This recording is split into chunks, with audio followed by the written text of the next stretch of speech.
Welcome to Love and Life Elevated. My name is James. And I'm Deborah. And we are so grateful to have you join us today. And we've got a really interesting subject. It's kind of a smorgasbord of really cool science data on stuff that I really was inspired by this morning. Every morning when I'm working out, I listen to different things. And this morning, I was listening to Brene Brown's Daring Greatly. And she was talking a lot about wholehearted living. Now, this book is well over 10 years old, and Brene has a wonderful way that she kind of speaks to vulnerability as her fulcrum for wholehearted living. And I was thinking, okay, for the times that we're living in, and total transparency, I know a lot of people right now who are struggling. And I was looking at some data across the U.S., across the world right now. Depression is up, anxiety is up, trust is down, and people's hearts are closing down. And a lot of us are living more half-hearted. So I got into some research and trying to figure out what are some of the things that we can do. And honey, immediately you came downstairs and I was like, I think this would be a great subject. Let's talk about wholehearted living and some of the things that we can be doing based on the latest research that is more spiritual and science coming together that can help us to open our hearts back up and really feel like no matter what's going on in the world, we're living fully. Well, I love how you opened it up because you were very busy this morning. And he's telling, we're going on our walk and he's like, read this great study about strong legs. So we're going to get to that. And then I come downstairs. He's like, do you want to review my notes I took for the podcast today? I'm like, of course. And it's like, it's just like we said, there's so much. And it's awesome, and thank you for taking those notes. And I'm going to really love seeing how we bring it all together, starting with the strong leg study, because that's sort of how you introduced me to this whole idea and how it does relate to kind of the state of our brains and our hearts right now. That's perfect, honey. Thank you. Because, and of course, I read this study and immediately I'm going, I wonder if I'm working my legs enough. Yeah, trust me, you are. I mean, I ride a Peloton 6 days a week. I walk 7 days a week. I do heavy resistance training for my legs at least twice a week. So I think I'm doing that. But then I read this study. You do even more than that, honestly. But I was reading this study. And honey, there's data on literally looking at leg strength in its relationship to emotional well-being, to cognitive well-being, to aging your brain well. Everything out there right now in terms of your brain and your emotions and your mental well-being has a connection to strong legs. Right. And a lot of it kind of piecing it together takes a minute, but when you get there, it really lands. And when you first, I was questioning you a lot on the walk about it. And when I read the study and I read the research and it was kind of connecting it, as you said, to, mood, cognition, longevity. But when I think of what exercise is doing, particularly lifting heavy weights, and let's face it, our quads, our legs can really lift a lot, especially with the accessory muscles of like the glutes and then the lower hamstrings leg muscles and everything. Mm-hmm. And you think of it increasing levels of BDNF, brain-derived neurotropic factor. And when BDNF levels go up, then all these things that you just talked about improve and increase cognitive function, mental health, mental emotional well-being, and of course longevity. Yeah, and I think what's really interesting for people, they may be going, well, is walking enough? Anything that's stressing, of course. And I say stressing in a healthy way, your legs, so walking, running, doing air squats, doing body weight, anything with your legs has shown to be improving all these biomarkers for healthy brain aging. And the part that I really loved, because we talk about, the size of the quads and the glutes and how these muscles are really integrated together to be these primary movers. What's really interesting is that we also know that the more this muscle is being utilized and being, leveraged and enlarged, there's going to be more mitochondria. And an interesting study that came out a couple of years ago that spoke to something called myokines. And myokines are directly related to, they call them hope molecules. So the more that we have more mitochondria, by doing resistance for our legs in those big muscles, the more the mitochondria help us to have more myokines. And myokines are directly related to emotional hope.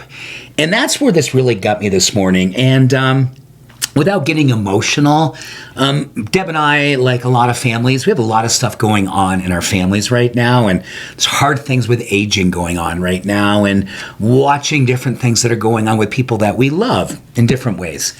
And I feel like right now, as I look at some of my friends and people that we hang out with, a lot of us are feeling we need more hope. So when you look at doing squats and you associate it with myokines, you look at going for a walk and associate it with, what was the stat, honey, 25% related to decline in, it was...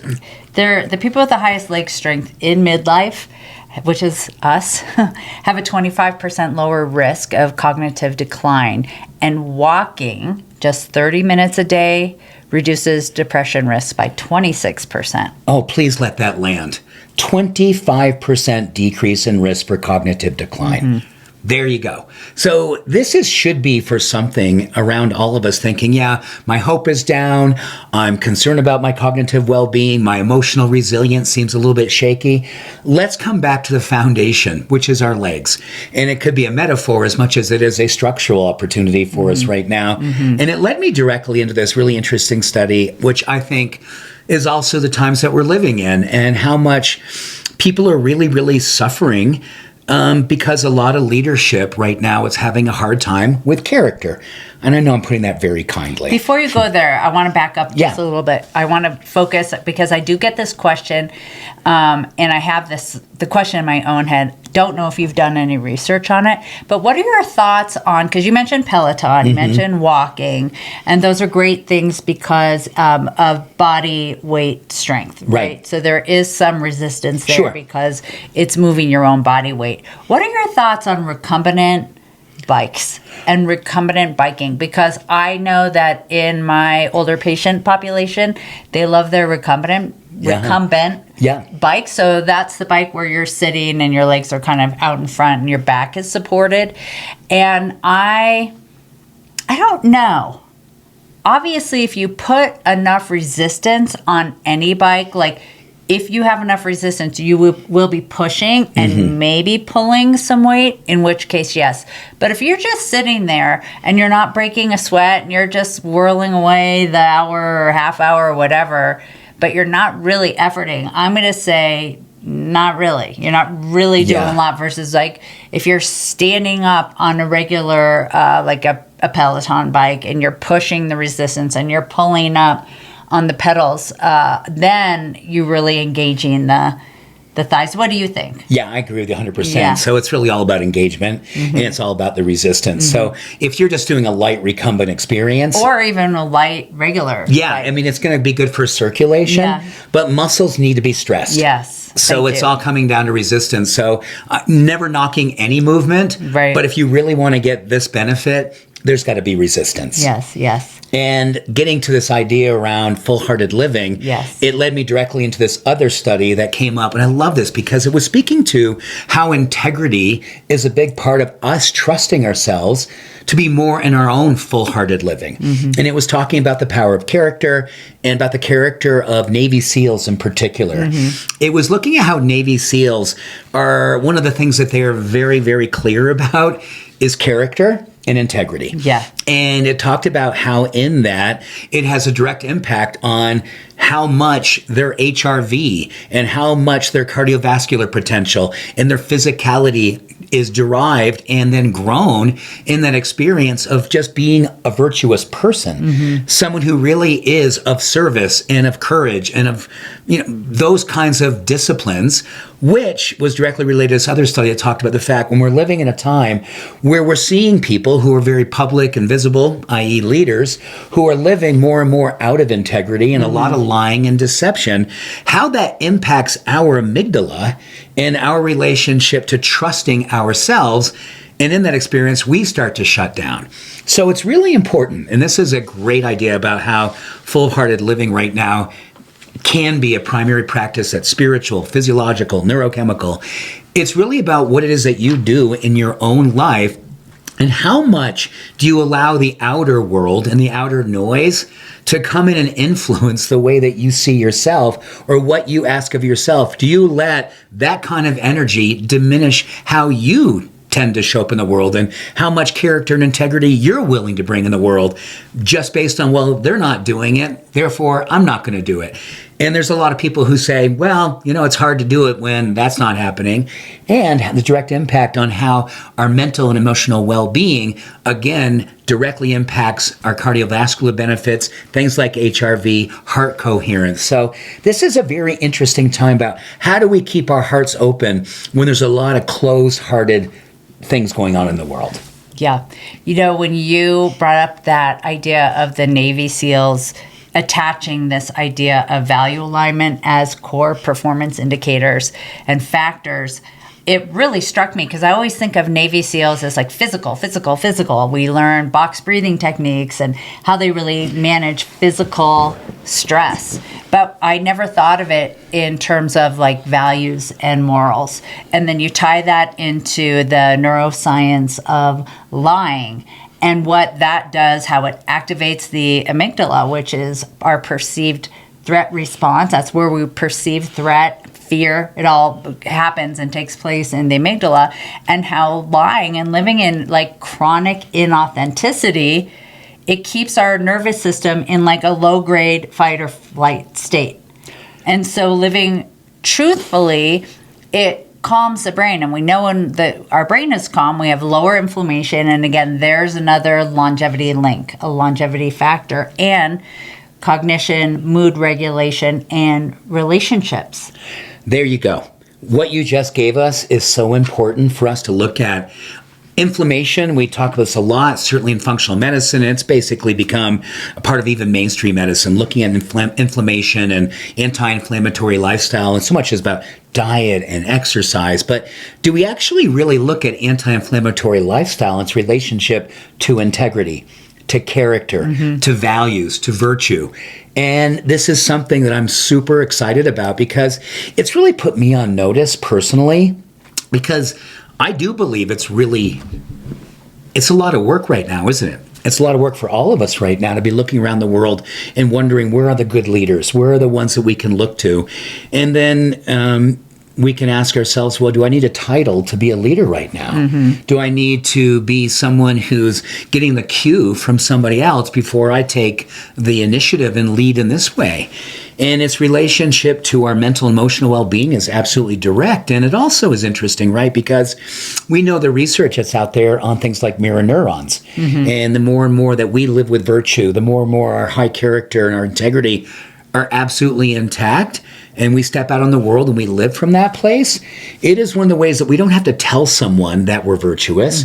It is picked up through mirror neurons, and other people will see that as a cue for themselves, and virtue and integrity and character literally become contagious. Yeah, and you mentioned, I don't think you mentioned this specific study, but you did write it down and shared it with me. And that is another study out of Notre Dame with Dr. Anita Kelly. And she found that people who committed to speaking truthfully, so back to that, how lying kind of impacts us physiologically. But the people who committed to speaking truthfully for 10 weeks reported significantly fewer physical complaints, fewer mental health symptoms, and better relationships, and with measurable changes in stress hormones. And so when you were just talking about the kind of beyond the physical, and I love thinking of, strong legs not just being physical, but metaphysical. And that's kind of one of my favorite visuals. If you can think, and I'm writing a book about it right now, actually,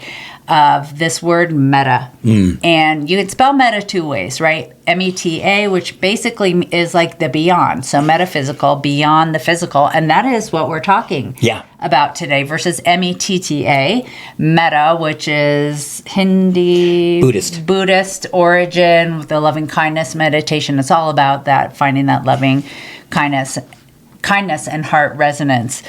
So really what we're talking about today is how the physical moves into the metaphysical, shaping mood, cognition, longevity, relationships, opening up our hearts. And when we live half-heartedly, it actually is detrimental to our health and well-being. So, honey, when you look at Dr. Kelly's study, and I'm so glad you brought that up, because when I read that initially, I was like, wow, there you go. Yeah. And it's a lot about how you and I talk a lot about this in relationship. We've been together nearly 35 years, and we've been through different evolutions of our half-hearted, wholehearted, our willingness to step in and really step up in life. And that's really helped us to find our way through the different iterations, pre-kids, having kids, empty nesting, the different evolutions of our own physicality, me in my early 60s, you moving into your later 50s. All of this has impact physiologically and, yes, emotionally and spiritually. And then you look at some of the practices that we speak to over and over again. Again, healthy eating, moving your body, meditation, all good. But what about just the dialogue that you walk into each and every relationship with, primarily with yourself, but if you have someone in your circle, your family, your friends, what a great practice is this right now to think about how much am I willing to own my truth, to speak my truth, and really, really embody my truth. When you look at that study from Notre Dame, you really see the impact about how much your locus of control, which you have infinite control over, which is using your voice, speaking with integrity, owning your honest authenticity. All of this really does speak to the ultimate locus of control that does have waves in which it actually comes out from you and impacts everyone around you. Yeah, I was thinking about this idea of like the homework assignment for you now is to tell a truth that you've been kind of either skirting around or telling half-heartedly, and recall a time, I can't think of a particular instance, but I know I've been there, when like you thought that by telling, let's say, a little white lie or just making up a story to get out of something, to make yourself not sound as bad as you felt, or whatever the circumstances, you decided, you know what, I got to get out of this one. I'm going to make something up. And then you're praying that the person or the business or your boss, they don't find out about this lie that you've told, this half-truth. And so then you have to, perpetuate every other story around this one half-truth, this one lie, and what that does to your nervous system, just trying to keep up with your own storytelling. Well, what if this week, today, when you're hearing this, you think of something like, oh, how can I come full circle and tell my truth, be my authentic self, and watch how your nervous system exhales, how it starts to calm down because you're no longer holding on to something that is inauthentic to who you really are. It's so freeing. And sometimes, gosh, isn't it Lizzo's song, Truth Hurts? We all know sometimes the truth is really scary. It's really hard. And then once it's out, once you've done it, you've spoken your truth, it's like, okay, you can really move on from there. But when you're carrying around some false story, you're trying to make sure, who did I tell this story to? What does this person know? This person knows the truth. Are they going to tell that person? It's so not worth it. And it's actually cutting your life short when you do that. It is. So if you were going to... And you do it in your partnership. Oh my gosh. Well, it's funny. That much worse. This morning when we were on our walk, and we walk every morning, and it's an opportunity, and it's so beautiful, right? Because I notice in the walking that truth is so prevalent for us. We work through a lot of hard stuff. We share openly. We go through our vulnerability. We go through all the different things that are moving for us because we're walking. And it really does set us up physiologically and emotionally and neurochemically to be in our truth.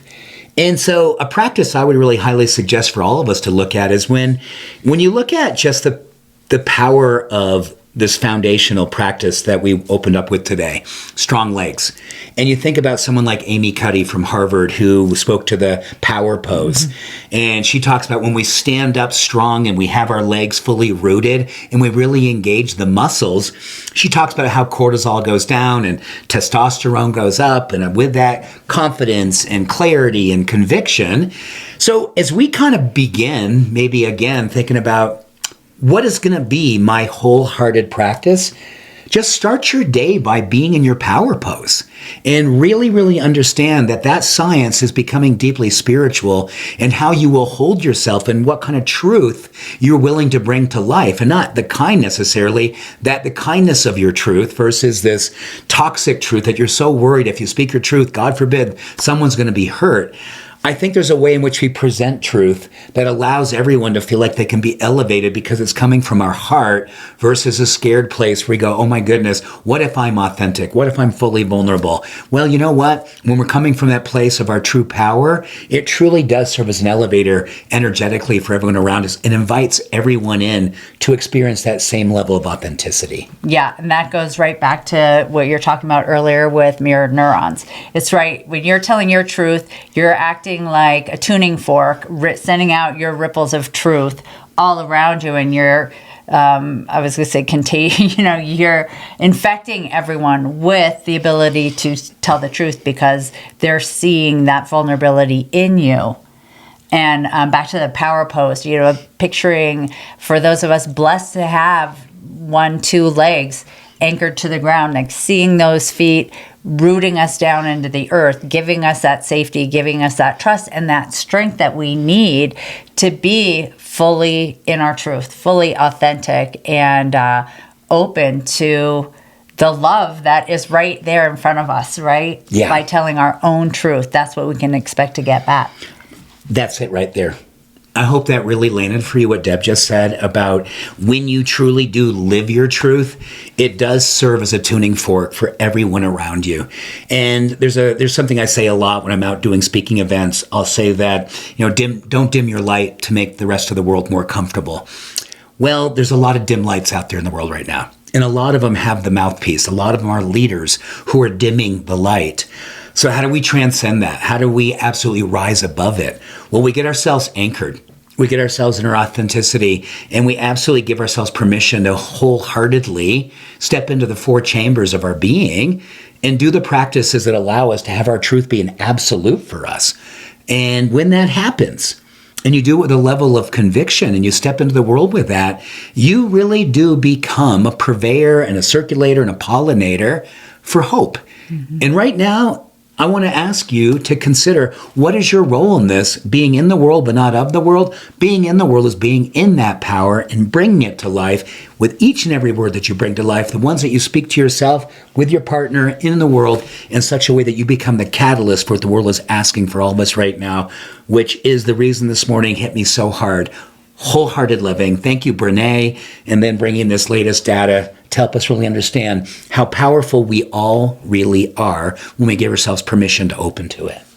Yeah, and reminding everyone that our bodies cannot sustain inauthenticity, right? We need integrity and authenticity to literally lengthen our lives and to help us rise up together as human beings, to be go into coherent relationships and be positive lights in the world by living our own truth. Yeah. And think of when we don't do that, inflammation is happening in the body. And then with inflammation, I think of things like anger, lashing out. We start to lie because all of a sudden now we're living in fear. We're activating the amygdala. We're in fight or flight. So it's much better to just take a deep breath, ask yourself, what is my truth right now? And then speak it.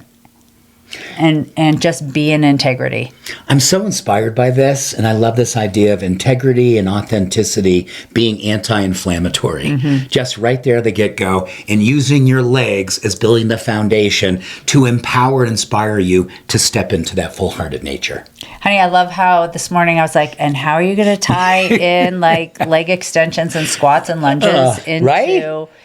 Longevity and so heart coherence and truth telling, and you did it. You nailed it. Well, you know what, honey? Thank you for that. And thank you for going with me on this, and thanks for tuning in for this, because I think we're all looking for an integrated experience, right? Sometimes, well, I do this thing over here and I got this other thing over there. No, start with building the foundation and watch how your mental, emotional, and physiological being literally comes from there. And all of a sudden, you're witnessing yourself stepping into this full-hearted nature. And one more thing to circle back on the physical and the metaphysical. So when we think about, do I really have to do squats, curtsy lunges, half squats, whatever it is that you're doing, and we think we're doing it to have a nice ass, right? We're thinking we just really want our legs to look great, we want our butts to look great. But what if we think about wow, this actually is maybe going to help me be a better person. It's going to open my heart. It's going to help me tell the truth.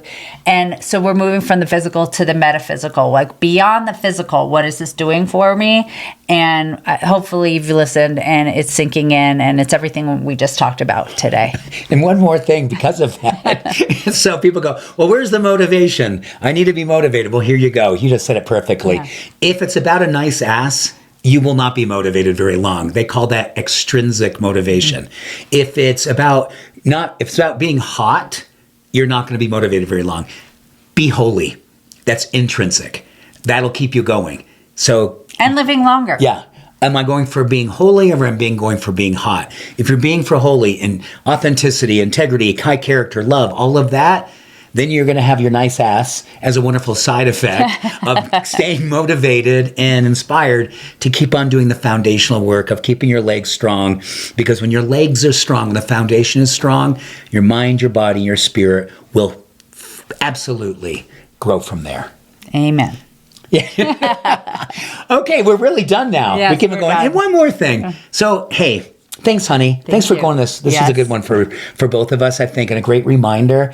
And I love that I can do this alongside of you. And I love that you and I can get a chance to share this way. So thank you for tuning in. Thank you for being a part of our community, and so much goodness to come. So we appreciate you. We love you. We're grateful for you. And we hope you have an awesome day. Much love. We'll see you next time. Take good care. Peace Bye. and blessings.